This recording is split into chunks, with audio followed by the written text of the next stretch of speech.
जैसे जैसे रावण के साथ युद्ध आगे बढ़ा, राक्षस ने अपने सभी भाइयों और बेटों को खो दिया और यह स्पष्ट हो गया कि वह हार की ओर बढ़ रहा था। अंत में उसने अपने एकमात्र जीवित पुत्र महिरावण को बुलाया, जो एक शक्तिशाली जादूगर था और पाताल लोक पर शासन करता था।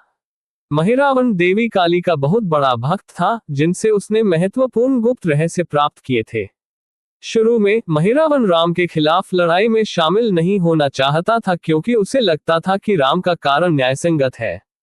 लेकिन अनुष्ठान जादू के लिए महिरावण की कमजोरी को समझते हुए रावण ने उसे इस प्रकार संबोधित किया, सोचो कि देवी काली तुम्हें कितनी शक्तियां प्रदान करेगी जब तुम राम और लक्ष्मण जैसे दो सुंदर और वीर युवकों के सिर उन्हें अर्पित करोगे। कहने की जरूरत नहीं है, महिरावण सहमत हो गया। महान जादूगर महिरावण राम और उनके भाई लक्ष्मण दोनों को सोते समय अपहरण करने में कामयाब रहा। उसने उनके बिस्तर की जगह धरती की गहराई में एक अंधेरा निशान छोड़ दिया। हनुमान ने तुरंत सुरंग में गोता लगाया और पाताल में पहुंच गए, जो महिरावण का भूमिगत राज्य था। वहां उन्होंने दोनों भाइयों को एक खंभे से बंधा हुआ पाया। उनके शरीर पर सरसों का तेल लगा हुआ था और गेंदे के फूलों से सजा हुआ था, और वे बलि के लिए तैयार थे। उनके पास महिरावण बलि की तलवार को तेज कर रहा था और देवी को बुलाने के लिए भजन गा रहा था।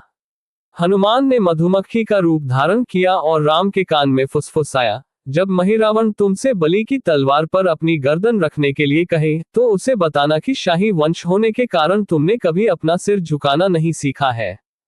उससे कहो कि वह दिखाए कि सिर कैसे झुकाया जाता है। महिरावण जाल में फंस गया। जैसे ही उसने अनुष्ठानिक तरीके से अपना सिर झुकाया, हनुमान ने अपना रूप वापस पा लिया, तलवार को पकड़ लिया और जादूगर का सिर काट दिया। इस तरह हनुमान ने स्थिति को बदल दिया और राक्षस को खुद देवी काली को बलि चढ़ा दिया।